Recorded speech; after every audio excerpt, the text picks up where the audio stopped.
We hope by now you know the work of our brave young colleague, Richard Engel. We usually see him reporting from combat zones like Baghdad. Tonight, we will see him in Syria.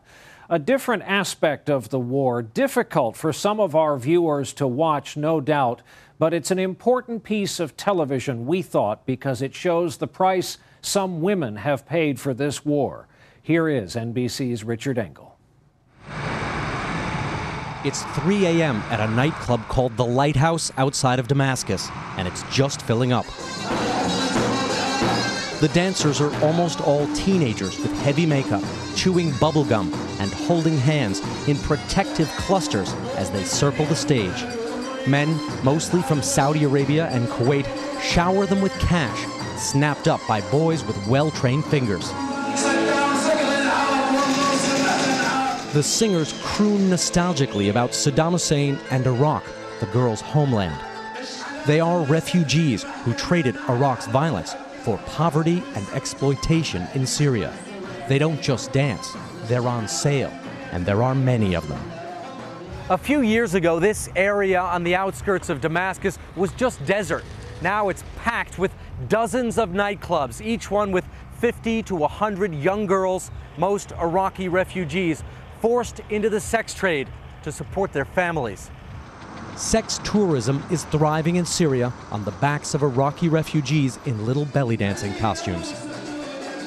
Assam Jafar opened the Lighthouse 8 months ago. He claims to be helping refugees by paying the dancers $20 to $30 a night. They make more money when they leave the club with men. This is not abuse, this is work, he says. But Dunya, a refugee prostitute from Baghdad in her mid-20s, now a chain smoker with a nervous tic, told us some of the girls have been gang raped. She didn't want her face to be identified. God punished those who stole Iraq's dignity, she says. At a Damascus registration center for the 1.4 million Iraqi refugees in Syria, aid worker Cybella Wilkes says families are sometimes forced to offer up their own children just to pay for food and rent.